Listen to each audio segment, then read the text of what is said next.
Bonjour à tous.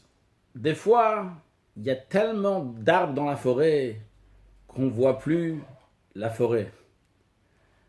Des fois, on parle tellement de détails de Mashiach qu'on oublie le point central, la colonne vertébrale. C'est quoi qui va faire toutes ces choses qu'il va y avoir lorsque Mashiach va venir? C'est quoi la source? Où est-ce que tout débute et qui amène après tel sujet dans la période messianique et un autre sujet, etc. Aujourd'hui, partageons une idée, quelques idées que le rabbi a dit au Fabring dans la réunion chassidique de Parashat Vaet Hanan. C'était le 16e jour du mois de Av en 5751, en 1991. Ce Shabbat, c'est toujours le Shabbat qui est après Tisha B'Av, le jour de la destruction du temple. Après ce Shabbat-là, nous avons toujours 7 Shabbats, 7 Shabbatot. Et dans chacune de ces Shabbats, on lit une Haftara, 7 Haftarot, dans lesquelles on parle la consolation pour le peuple juif. Entre Tisha B'Av et Rosh Hashanah, on a 7 Shabbats, donc 7 Shabbats de consolation. Le premier, la tête de tous, c'est lequel? C'est ce Shabbat-là, le Shabbat qui est juste après le 9 Av, qui s'appelle Shabbat Nachamu, le Shabbat de consolation. L'expression que le prophète emploie, c'est Nachamu, Nachamu ami, consoler, consoler mon peuple. Pourquoi cette répétition Nachamu, Nachamu? Tout simplement, il aurait pu dire Nachamu ami, consoler mon peuple. Eh bien, c'est expliqué, c'est une double consolation. En effet, parce qu'il y a eu deux destructions. Une destruction du premier temple, une destruction du deuxième temple. Il faut comprendre pourquoi il y a besoin de deux consolations pour deux temples. Il ne s'agit pas ici de consoler quelqu'un pour quelque chose, ou que Dieu en préserve pour quelqu'un. Si quelqu'un a perdu deux membres de famille, tu vas le consoler pour l'un et pour l'autre. Que Dieu en préserve, que ça n'arrive à personne, ni un membre, ni deux membres, Chas Shalom, que Dieu en préserve. Si quelqu'un, il a perdu quelqu'un, on va lui faire une nechama, une consolation, des condoléances pour l'un, pour l'autre. Ici, il s'agit de la même maison. Elle est dans un endroit bien précis. Il y a eu une maison, elle a été détruite, on a fait une deuxième. La deuxième a été détruite, et bien maintenant, Dieu va consoler, amener une troisième. Dieu ne vient pas ici te parler, ne va pas ici juste consoler théoriquement. Il va consoler en ramenant le troisième temple. Vu que Dieu va consoler en amenant le troisième temple, pourquoi il y a besoin de souligner une consolation sur le premier et sur le deuxième? L'explication est la suivante. Lorsqu'on dit Nachamu, Nachamu, une double consolation, il n'y a pas juste ici un lien avec le troisième temple, parce que Dieu va consoler le peuple juif avec le troisième temple. Que Dieu va consoler le peuple juif avec la troisième délivrance, avec cette délivrance qui sera vraie, finale, qu'il n'y aura plus d'exil après.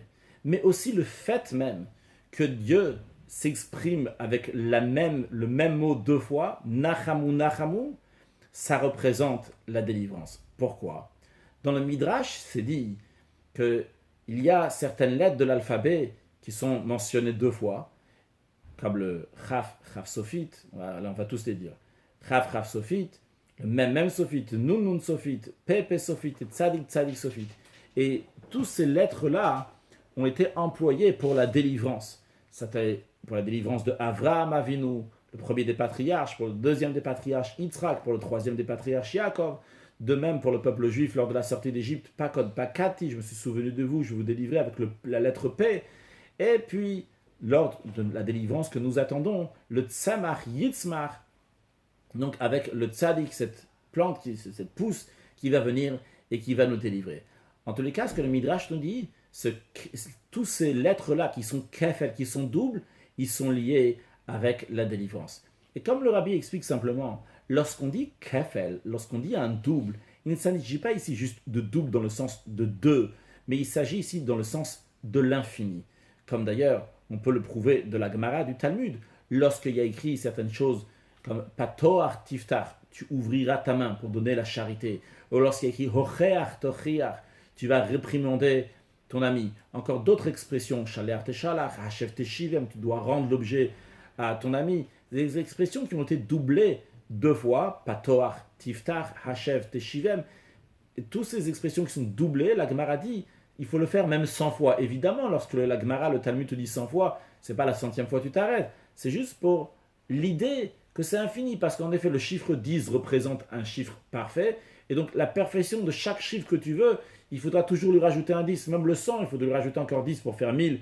Le 1000, tu dois rajouter encore 10 pour faire 10 000. En hébreu, 10 000, ça se dit revava, qui vient du langage aussi de ribouille, qui veut dire énormément, donc jusqu'à le tachutaribou, jusqu'à l'infini, jusqu'à que tu ne veux plus compter. Donc on dit kafel. Il ne faut pas voir kafel dans le sens de double, il faut voir kafel dans le sens d'infini.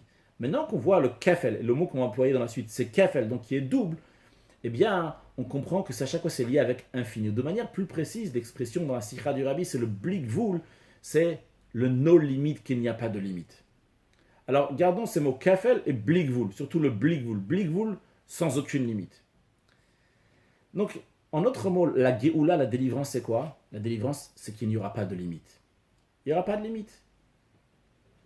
Maintenant, repartons, on va expliquer c'est quoi les deux temples.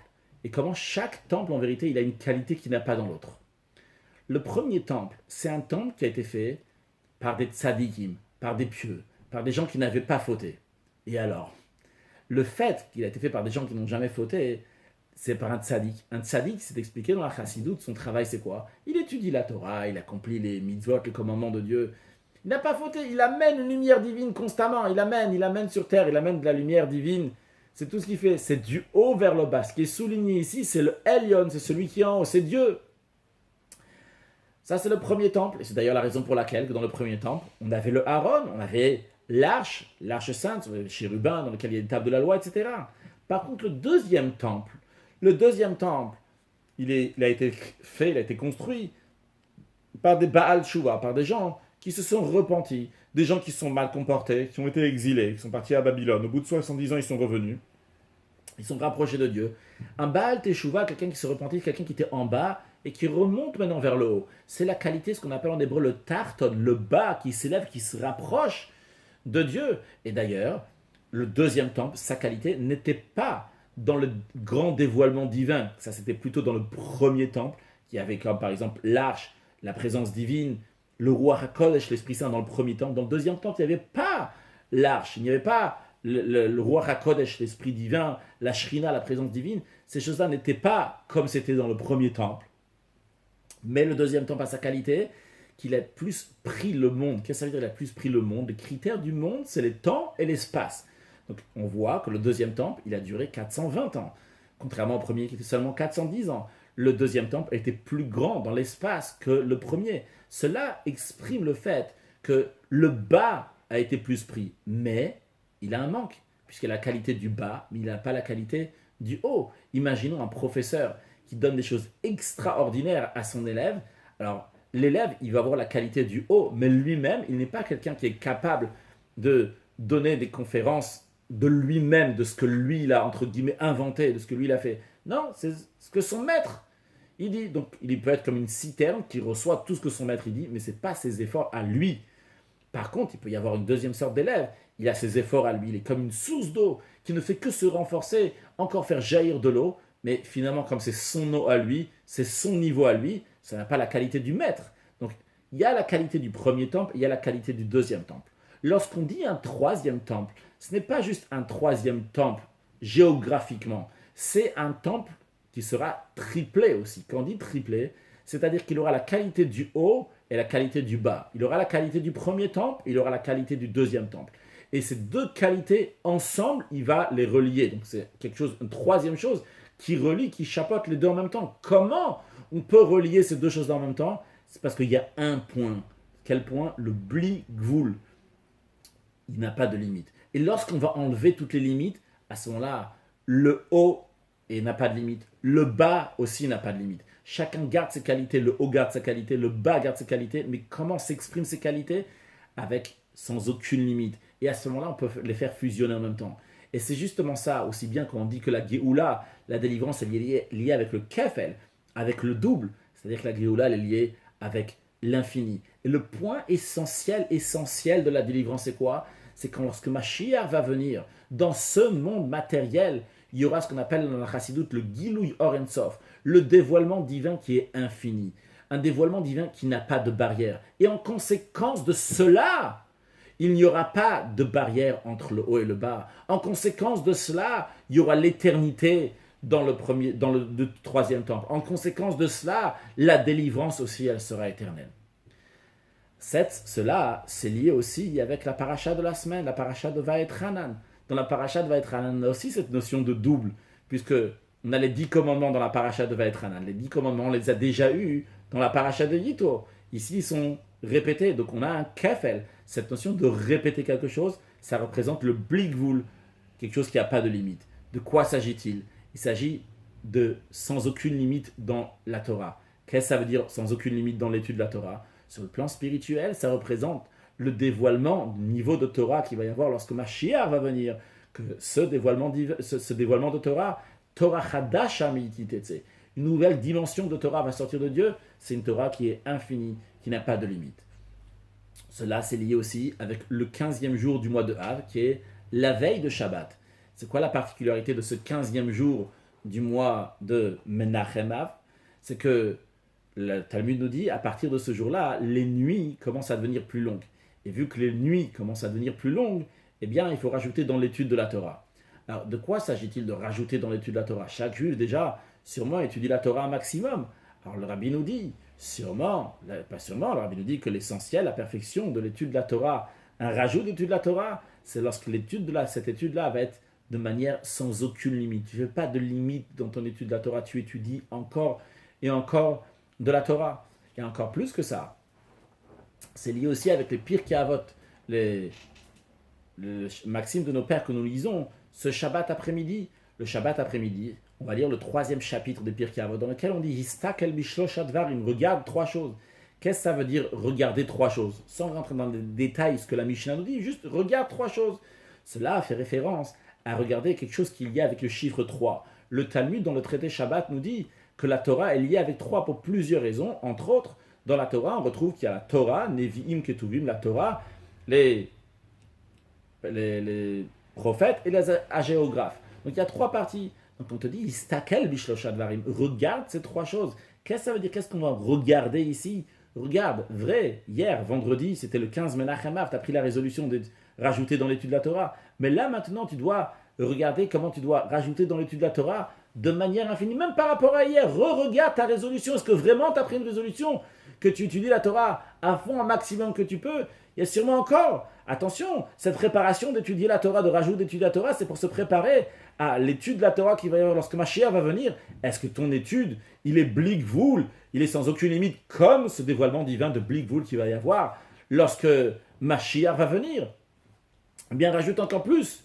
Et tu sais quoi, quand tu rajoutes encore plus, le Talmud nous dit, celui qui rajoute dans l'étude de la Torah à partir du 15 Menachem Av, eh bien, on lui rajoute aussi dans sa vie.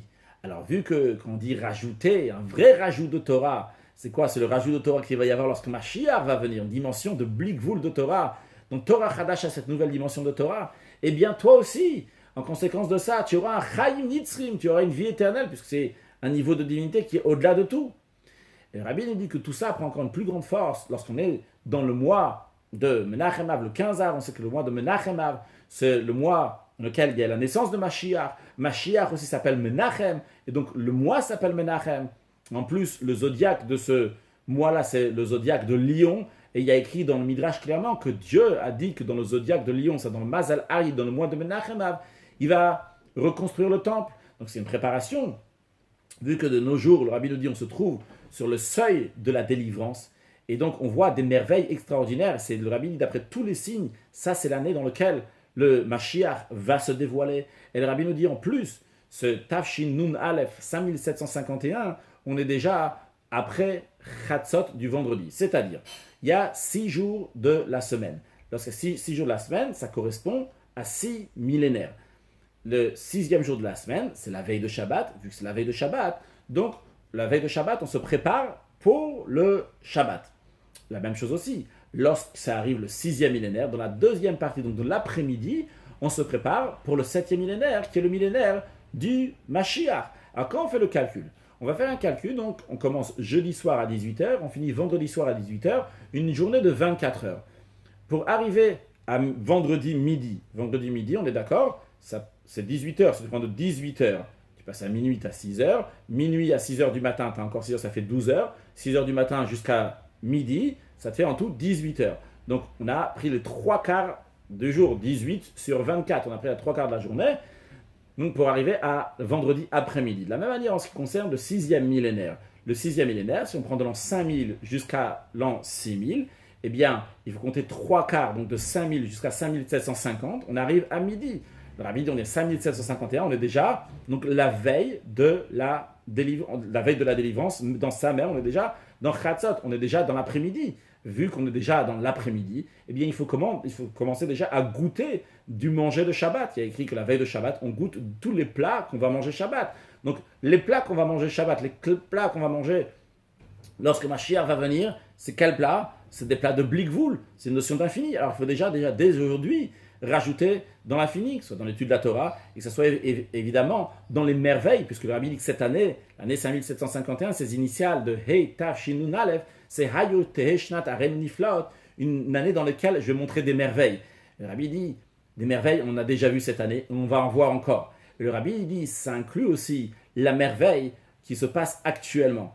En 5751, ce Shabbat-là, donc ce week-end, donc la semaine, quelques jours avant Shabbat, et après Shabbat jusqu'à mercredi, il y avait un kinous, il y avait une réunion des chassidim et des shluchim et des émissaires du Rabbi, pas seulement de ceux de Russie, mais d'ailleurs du monde, d'Europe, et d'ailleurs, donc ils sont venus pour se rassembler en Russie. Ils sont partis dans la ville de Lubavitch.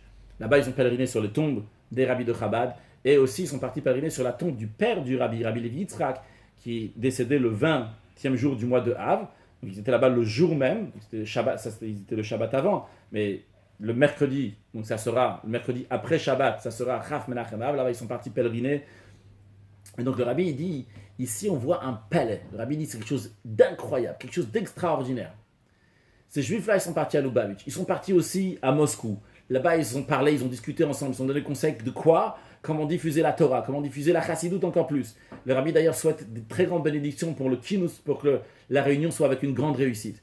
Le Rabbi nous dit, c'est incroyable ce qui se passe. Ces mêmes gens-là, ce pays-là, qui a lutté contre le Rabbi précédent, qui a lutté contre le père du Rabbi, Rabbi Levi Yitzhak, pour diffuser le judaïsme et la Torah, la Chassidoute, ces mêmes gens-là, ils invitent et ils honorent ces élèves, ces émissaires qui vont dans ces chemins-là. C'est quelque chose d'incroyable. Le Rabbi nous dit que tout ça, ça nous souligne, ça nous encourage encore plus pour réaliser qu'il y a des grands, grands miracles qui se passent ici, des pélés, et que c'est là dans lequel il y aura des merveilles, et pélés, si grandes merveilles que même à chaque fois qu'il y aura encore d'autres merveilles, bien qu'il y avait déjà des merveilles avant, mais la nouvelle merveille va nous émerveiller encore plus. Et pour conclure, quand le Pirkei Avot nous dit Histakel bishlosh advarim, ça veut dire qu'il faut regarder dans 3 choses. Regarder, approfondir 3 choses. Approfondir 3 choses, c'est quoi? C'est regarder. Comment il faut regarder dans les 3 choses? Les 3 choses, c'est quoi? C'est le 3e temple. C'est la 3e délivrance. Et pas juste la 3e, mais comme on a dit, triplé. Triplé, ça veut dire que ça prend, peut-être on n'a pas dit, triplé. Triplé, c'est quoi? C'est que ça prend la qualité du premier, du 2e et du 3e. C'est-à-dire que le 3e temple, c'est pas seulement juste un 3e, c'est la qualité du premier, du 2e et du 3e. En hébreu, c'est un baït meshulash, pas juste un baït shlishi, un 3e maison, 3e temple, mais un baït meshulash, une maison qui est triplée, qui a toutes ces qualités-là. Donc il faut regarder, mishlosh adar, il faut approfondir sur ça. Quand on dit approfondir sur ça, le Rabbi dit aussi, j'ai dit j'en ai conclure, on ne va pas conclure tout de suite. Le Rabbi dit de rajouter concrètement, de rajouter dans l'étude de la Torah, dans la partie dévoilée de la Torah, la partie cachée de la Torah. Le Rabbi dit dans la partie cachée de la Torah d'étudier aussi le Ein Yaakov. Le Ein Yaakov, c'est les histoires de la Gemara du Talmud, comme ils sont compilés dans le livre qui s'appelle Ein Yaakov. Et le Admor Hazakan, le premier Rabbi de Chabad, dit à propos de ces histoires de la Gemara, il dit que Shirov Sodot Torah Gnuzimba, la majorité de ce que la Torah sont cachés à l'intérieur. Et le Rabbi dit d'étudier la profondeur de la Torah, le Ein Yaakov, de rajouter dans l'étude de la Chassidoute, donc qui est la profondeur de la Torah, de même que rajouter dans la partie dévoilée de la Torah. Et le Rabbi rajoute que tous ces sujets-là, les étudier aussi, rajouter dans les sujets de Géoula, c'est dans l'étude de la Torah même, étudier les sujets qui sont liés avec la Géoula, la délivrance. Que ça soit donc dans les sujets de la partie dévoilée de la Torah, dans le Maïmonide, on retrouve plusieurs sujets donc, qui parlent de la délivrance, que ça soit comment construire le temple, que ça soit les lois du Mashiach, et donc de même aussi étudier dans la Chassidoute, dans la profondeur de la Torah, bien que toute la Chassidoute c'est des sujets qui amènent la vue de Mashiach, mais particulièrement lorsqu'on apprend des choses qui sont liées avec la Géoula, quand ils sont liés avec la délivrance, il y a un Ilouï Beyouchal, le Rabbi nous dit, il y a quelque chose de particulier, et que Dieu fasse qu'on puisse tous ensemble aller passer, que le demande de Moshe Rabbeinu, qu'il a demandé, je veux passer, voir cette terre-là. On va aller ensemble avec Moshe Rabbeinu, avec tous les juifs de toutes les générations, avec tous les juifs de notre génération, avec nos garçons, avec nos filles, avec nos vieux, avec nos jeunes. On va aller tous ensemble avec notre chef, le chef de la génération, à notre tête. On va aller en Terre Sainte, à la ville sainte, à Jérusalem, dans le mont qui est saint, au 3e temple, et que là-bas, on va pouvoir faire une très très grande joie, une joie extraordinaire, encore plus que toutes les joies qu'il y a eu à l'époque, mais encore plus grande que la joie de Simchat Bet HaShoeva, une joie extraordinaire qu'il y avait à l'époque dans le temple lors de la fête de Sukkot, qu'on dit que c'était une joie. Celui qui n'a pas vu cette joie, il n'a pas vu une joie de sa vie, ben nous on aura encore une plus grande joie que ça. Et comme le Talmud dit à la fin du traité Tanit à propos, lorsqu'on parle du 15 Av, on nous dit que Dieu va faire une ronde au tzadikim, au juste, dans les temps futurs, et il va se mettre au milieu, et chacun pourra montrer du doigt, et il dira, on dira ce jour-là, Hinde Elokim Uzer, voici ce Dieu-là, qui vinu lo veyoshiyenu, le Dieu qu'on a espéré, qui va nous délivrer, Ze Hashem qui vinu lo, ce Dieu que nous avons attendu, Nagila venismecha bishuato, on va se réjouir dans sa délivrance. De cette sikha, de ce discours-là, le Rabbi nous dit clairement, il y a plein d'arbres, mais ne pas oublier la forêt. Il y a plein de choses qui vont se passer, mais ne pas oublier l'essentiel. C'est le bli gvul, c'est l'infini. Nos barrières, il n'y a pas de barrières, il n'y a pas de limites. Ça, c'est le dévoilement divin qu'il y aura lorsque Mashiach va venir. Et en conséquence de cela, il y aura une délivrance qui sera éternelle, un temple qui sera éternel. Et pour cela, on se prépare aujourd'hui. Comment ? En étudiant la Torah, bli gvul, sans aucune limite. On méritera très prochainement le Torah Chadash Amititet. C'est ces nouvelles dimensions de Torah que Dieu nous dévoilera lors de la venue de Mashiach. Excellente journée.